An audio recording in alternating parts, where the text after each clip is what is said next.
Hello and welcome to the recap of The Real Housewives of Orange County, Season 15, Episode 1. It's a new season, there's a new castmate, we're missing two of the Tres Amigas, so let's dive right in and see what's gonna happen. The title of this episode is An Unexpected Secret. First of all, I'd like to say it just goes to show you, don't judge a new season by the first 15 minutes because sometimes it takes a little while to kind of get into things. And this was an episode that started out kind of annoying and snoozy and ended up pretty incredible. So, having said that, this is not only a show that has kind of special meaning to me because it was the first of the Housewives shows, but this is also my home. This is where I'm from. I was born in Newport Beach, and at the age of 3, we moved to Laguna Beach. I lived in both South Laguna Beach and North Laguna Beach. So my family, my high school friends, my mother, my sister, everyone is there. So I'm there all the time normally, and it's a little hard watching this show because I'm super homesick. I usually go home every 2 months. I usually go to Orange County every 2 months, and I haven't been in, when did I go? February, since February. And I know there are people that are, really suffering because of what's going on. And I count myself very, very fortunate. My husband and I, we count ourselves very, very fortunate. But it's only normal to be homesick and to miss my mom and to miss my sister and to miss my friends and to miss my home. Laguna's my little hometown, and it has not changed much. It has not changed much at all. And that's one of the things I love about being from there. Okay. Shannon has a new boyfriend.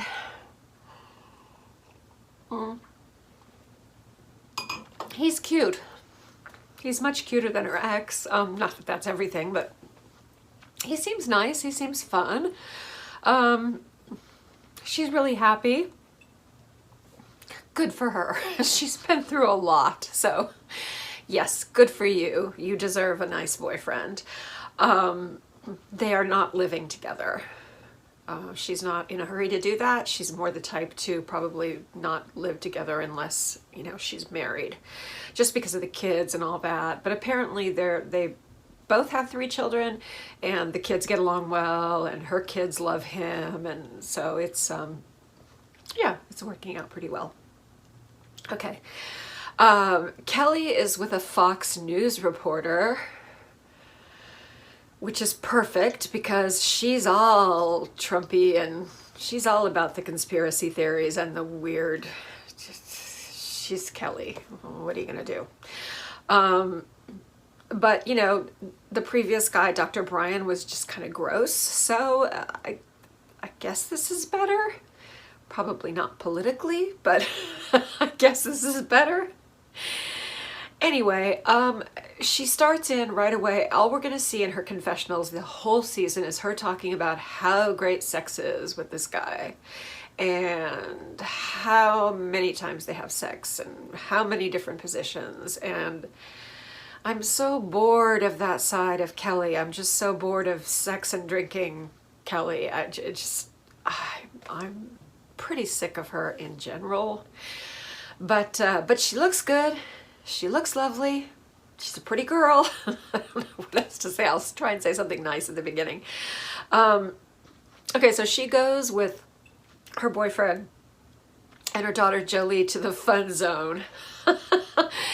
Well, the fun zone was the local amusement park when I was a child. So that Ferris wheel, I saw that Ferris wheel and I'm like, I wonder if they tightened up the bolts or changed it or done anything other than maybe give it a new coat of paint since it was stuck there in the 1950s. Because I feel like by the time I was little, it was already old. So I think it was before the 50s. I think it was probably from the 30s.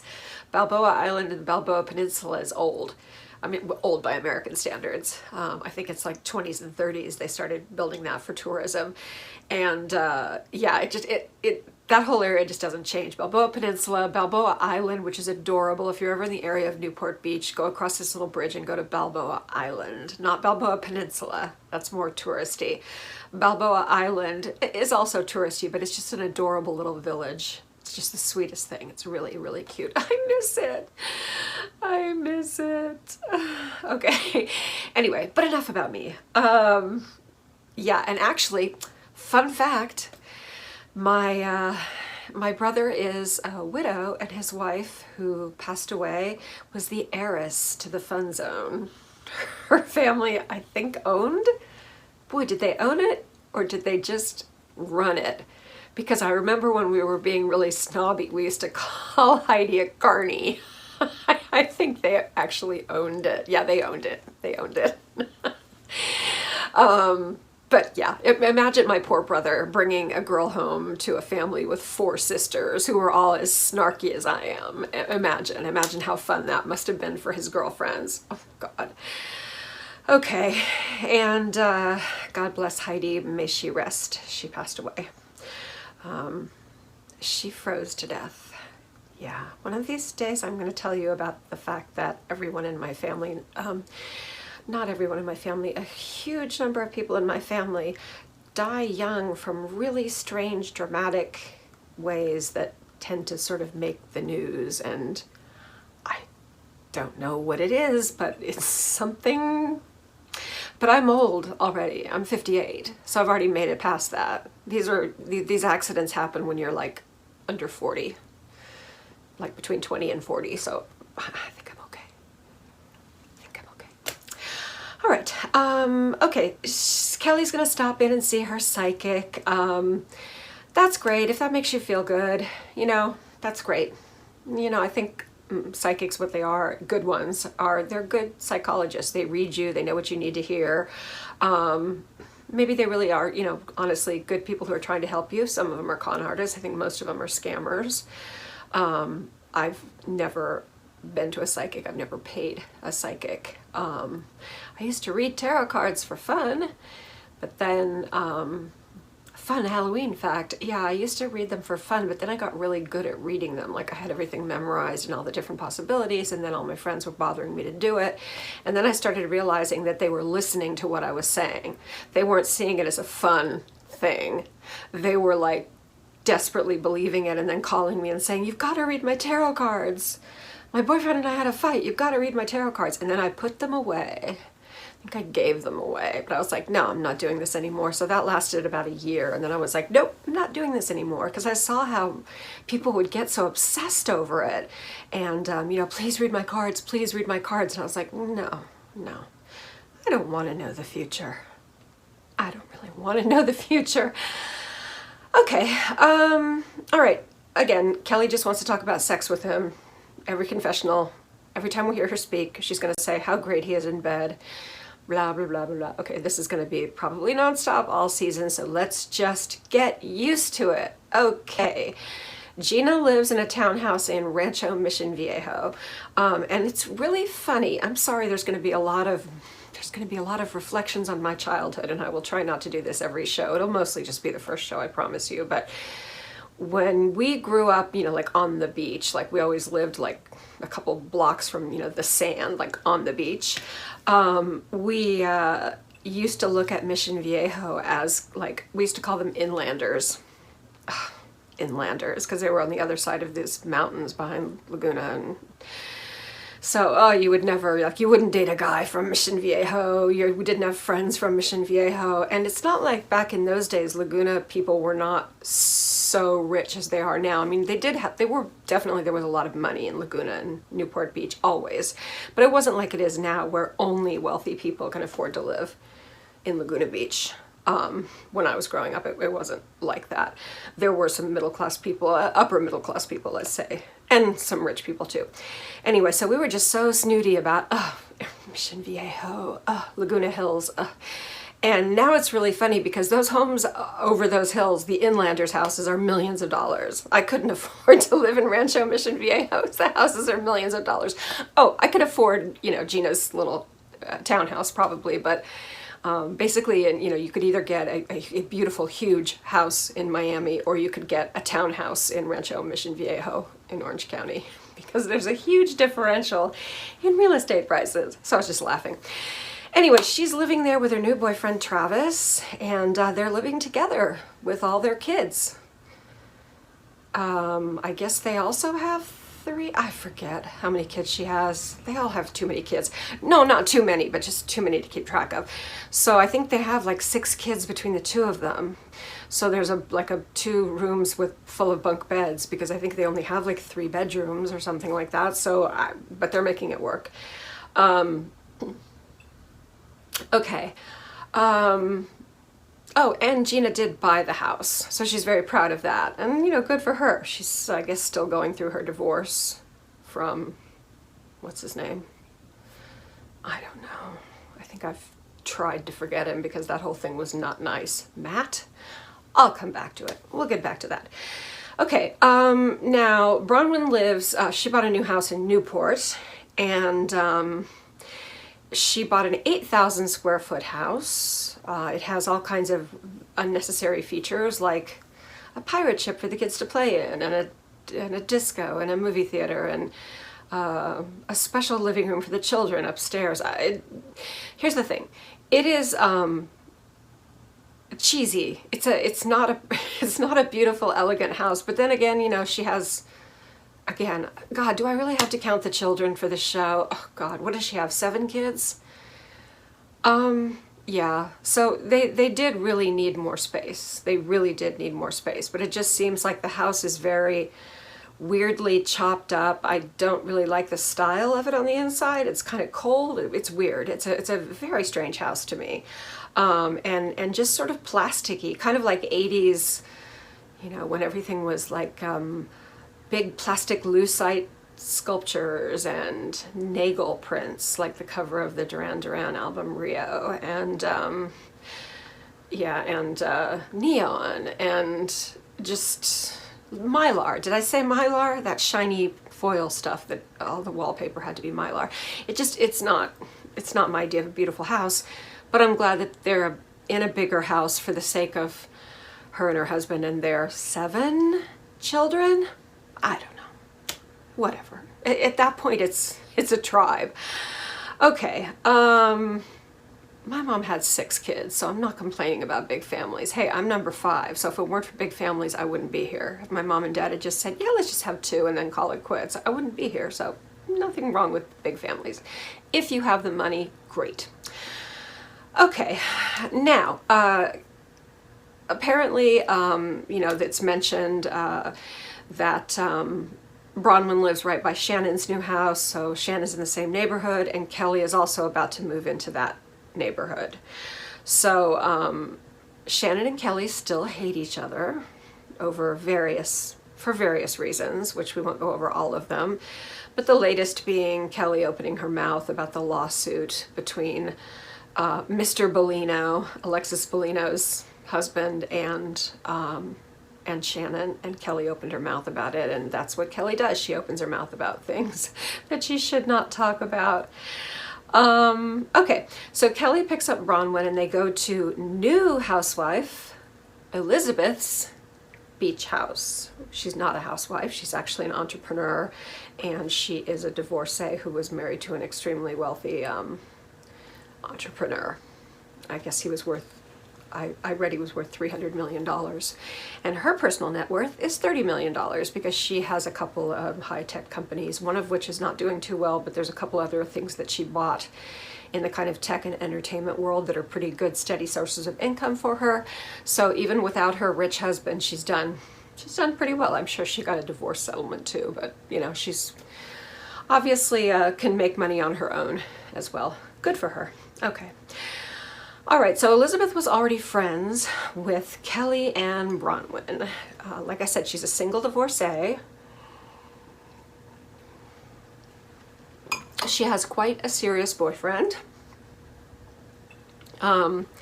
His name is Jimmy. He looks like kind of a Guido, but they love each other, and they have not had sex yet because I guess they're both really religious, or I'm not sure which one it was. I got the feeling it was almost like he was the one that didn't want to have sex until she was no longer divorced. He didn't want to have sex with a married woman.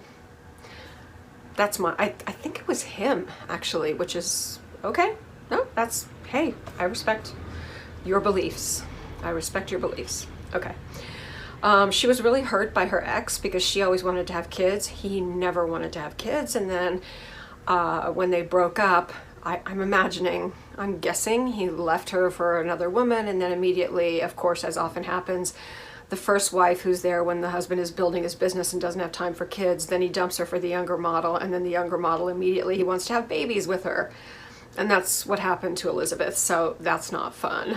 I know that's not fun. Okay. Emily is still with Shane.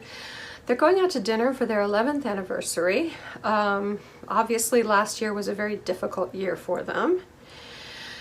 Shane is a strange person, isn't he? He's a strange fish. I think that probably off camera, and I've heard this from a lot of people, off camera, he's much nicer.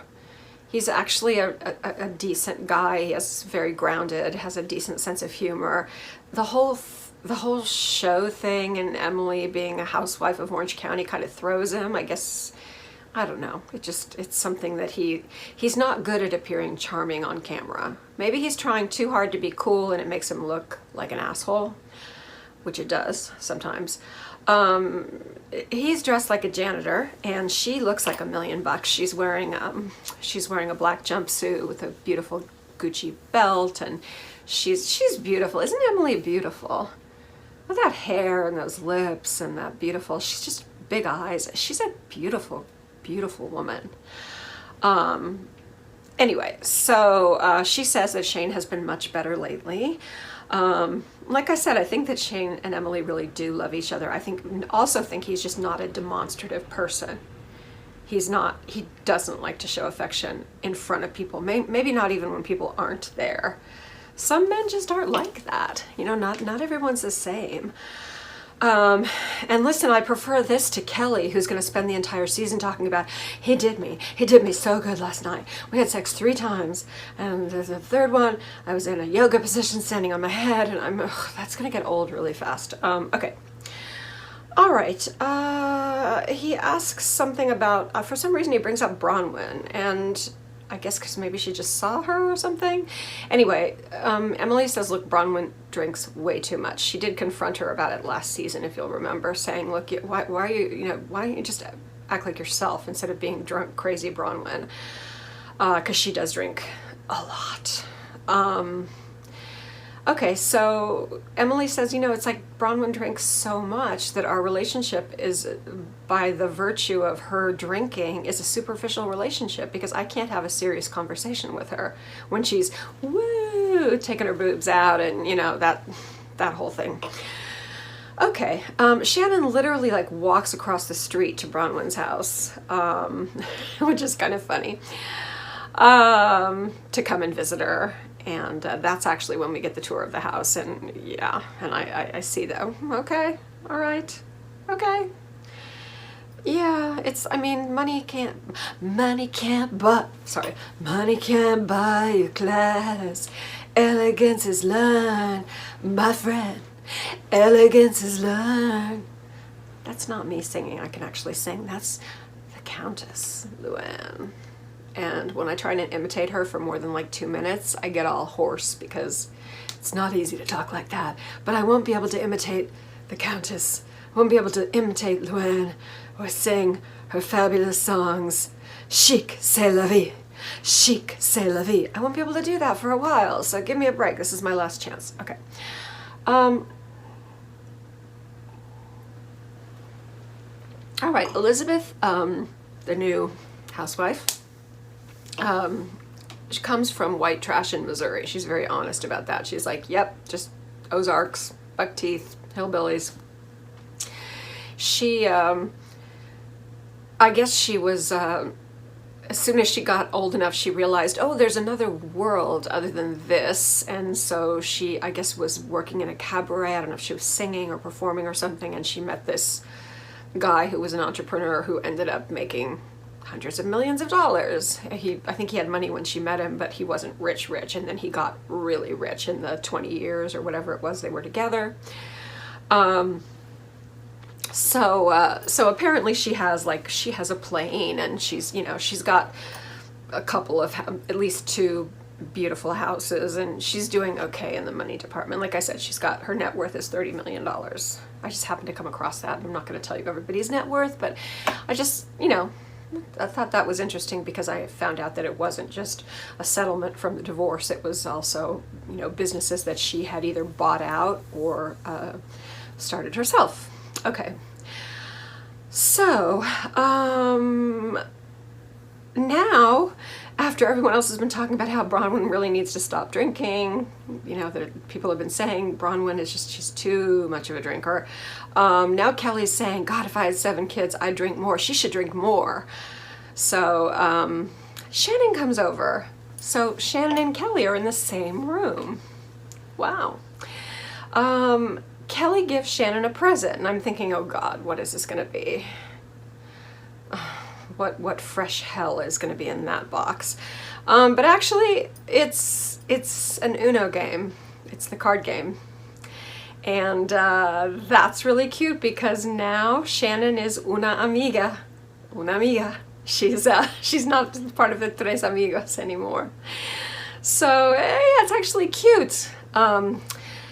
Classy as always for some reason, and the producers love to play this up.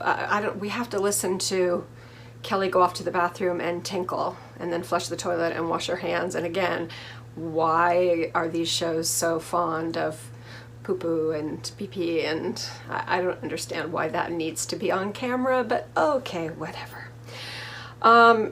More interesting than that is that Shannon and Kelly now share a pretty sincere apology. It's not bad. I mean, Kelly's side, she does that really bad thing, which is, I'm sorry I made you feel this way, which is usually a huge no-no, but somehow the way Kelly does it, it sounds good. So Shannon's apology and Kelly's apology come off as sincere. They're both pretty happy. I think they're in a good place. And it's funny because people have said, they've always said on The Real Housewives of Orange County that Kelly is great at apologizing. She's great at messing up and making people want to just, because she, absolutely does horrible things and says horrible things. But then when she apologizes, she's the best apologizer. She apologizes with all her little heart, so it's just kind of funny. All right. We see Gina's boyfriend Travis. He seems nice. He's cute. He's very cute. There is still, they visit Gina's attorney. Actually, they visit her attorney to fire him because she wants to co-parent with Matt. Yes, her ex-husband's name was Matt. She wants to co-parent with Matt, and she wants to work out the whole divorce with him amicably. I think he was just trying to beat you up or something a few months ago, but okay. She said he's been going to anger management and he's been doing great. All right, at least she has Travis there to protect her. Yeah, I wouldn't trust someone once they did that, but anyway. However, they will save a lot of money on legal fees if they can actually just work out the divorce themselves. So she fires her lawyer in a friendly way and says, can I have my retainer? And he's going to check how much there's left. Probably nothing. Those retainers to lawyers get used up really quickly, so. Hope she's not holding her breath for anything big. Okay. Now, Emily shows up at Bronwyn. She comes to Bronwyn's, and again, they haven't been that close. Emily was the one who told Bronwyn not to drink so much, and Bronwyn really got mad. She got pretty upset over it, actually, when Emily confronted her, and it was just like, what are you doing? You can't live like this. I don't even know who this person, what are you hiding? Why don't you show who you really are? Well, Bronwyn is feeling very confessional with Emily. So I'm like, okay, this just got interesting. She says, I guess she just had a trip to Miami. Yeah, she lived in Miami for a while, where we shared a common hairstylist for a time. You'd see her around town. Yeah, she's beautiful. She doesn't need any makeup. She's a beautiful woman. So she says to Emily that when she went back down to Miami to see her friends, she went nuts. She drank nonstop for 4 days, while other people were kind of like, you know, calling it a night, going to bed, starting the next day, and having a rest in the drinking. She was drinking nonstop, to the point where if she stopped drinking, she started shaking, as in delirium tremors, which is what happens to you when you're physically addicted to alcohol and you stop drinking. You start shaking and you can convulse. You know, you think there's no bad withdrawal from alcohol? Oh, there's withdrawal from alcohol. Yeah. So, wow, that's pretty intense. That is also a real downside in Miami. This is a big drinking city, and it is a late night city. So you start drinking, you know, what do? You know, you pregame, you pre-medicate before you go out. You have a cocktail. Maybe you take one in the car. I'm not supposed to say that because we would never do that. We would never do that. That is against the law. Then you get where you're going, and you know, you have cocktails with your friends. You have a bottle of wine with dinner. Then you go out someplace after dinner, and you know, stuff is open. There's one famous club that's actually literally open 7 days a week, 24 hours a day. So if you want to be in a public place where there's great music and beautiful people, and you want to drink 24 hours a day, Miami is your city. It's like Las Vegas with more attractive people and not as many kids. Yeah. So, all right. So, it gets deeper. She says she's been drinking since she was 14, because at that time she was living with her grandparents, and Dr. Deb had pretty much abandoned her to go off and find herself. Another reason to really dislike Dr. Deb. That and her virulent racism. So she said, yeah, I drank from the time I was 14. You know, the first time I drank, I was like, oh my God, I'm not in pain. I don't have to feel things. I feel numb. This is great. Whoa, that's a sign of you are definitely going to become an alcoholic. If that's your first reaction to alcohol, is like, wow, this is great. I don't feel anything. Oh, I love this. Oh. And then she said only the 7 babies helped her not drink. Oh my God, is that why she has 7 children? Because during the pregnancy and the nursing, you know, for so many years, what was that, like 14 years, she couldn't drink. Whew. And then now that she's stopped, the store is closed, the oven is closed, no more babies are coming out. So as soon as that was the case, remember starting at her, what was it, her I'm never nursing again party, whatever it was. It was a booby themed party, as I recall, in their sex pad in the Balboa Bay Club. Anyway, so, and remember that night she got like just over the top, fall down, crazy drunk. And apparently ever since then she's just been continuing to drink like that. So yeah, she said she'd just rather be crazy drunk Bronwyn and not feel things. So she's someone who should not drink at all. If you can only drink alcohol and just keep going till you get hammered, and that's the only choice, either not drinking because you're pregnant or something like that, or you drink until until you black out, yeah, you probably shouldn't drink at all. Okay. Well, she says she's ready to stop. And now we have a moment. We haven't had a moment like this on Orange County ever in a long time. A heartfelt, serious moment where someone is really baring their soul to the camera during a confessional, and you're feeling them. You are really feeling them. And I never really liked Bronwyn, but I'm like, oh my God, since she started telling this story, I'm like, I am feeling you, and I am rooting for you. I am going to be cheering for you. Because she looks in the camera and she says, for the first time, she's going to say, on TV, I'm Bronwyn, and I'm an alcoholic. that is so powerful. I did not see that coming. And so suddenly I'm like, oh, I'm in. I'm in. At the beginning of the show, I was worried. I'm like, what's this going to be like? I mean, I was really thrilled that, you know, Vicky was gone and Tamara was very annoying. I was especially delighted Vicky was gone because she was just a parody of herself. She was just like a, yeah, just like a fake, you know, copy of Vicky, of the original Vicky that we met. And yeah, it was time for her to go.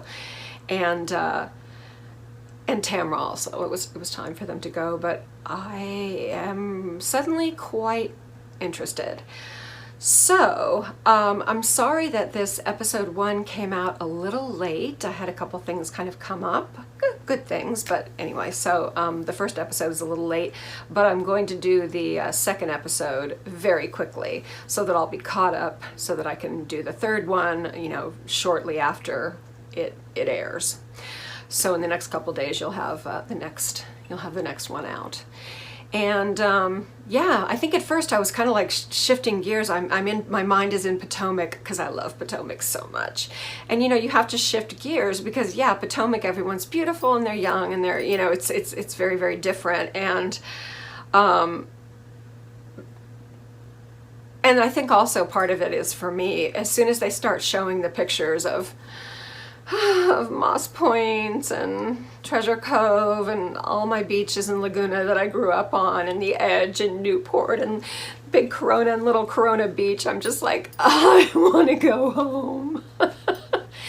Like I said, I'm grateful for everything, grateful for health, grateful for, you know, being in a situation that we can ride out this thing, but I miss Orange County, coastal Orange County, Dana Point, Laguna, Corona del Mar, Newport Beach. They're really special places. And I don't think I realized until I moved away how lucky I was to grow up there and how lucky I am to have a reason to go back there constantly. It's a magical little place and I do love it. And not all the people are shallow. There's a lot of artists, there's a lot of very bohemian people, there's a lot of very liberal people, there's still a lot of very cool kind of hippie type people there. It's not all super rich, it's not all, you know, Heather Dubrow, although I like Heather Dubrow, but it's not all like that. Anyway, okay, again, apologies for bringing a whole lot of me into this, but it's my jam, it's my place. What can I say? So anyway, I'm really happy to share it with you, and thank you so much for joining me. I love, love, love spending this time with you. Please keep those comments coming. You make me so happy. I keep saying the same thing over and over again, but I feel like when I open your comments, especially now that it's people that I recognize and we have, you know, like a thing going back and forth, I'm like, oh, look, so-and-so wrote, and I get very excited. So, so yeah, keep the comments coming. Please like, if for some reason you're watching and you haven't subscribed, but you like me long enough to stick around with me and, you know, you think, hey, this is a slightly different take on these shows, please do me the honor of subscribing. That would be amazing. And, you know, you can ring the bell and I'll send you all the latest uploads. You'll get a notification every time they come out. And I want you to take really good care of yourself because we got a lot of good shows to cover together. So you need to be around. You need to be healthy for a lot of reasons, not just that. But I'm just getting to know you, so I want you around for a long time. And be good, but not too good. Love you guys. Bye.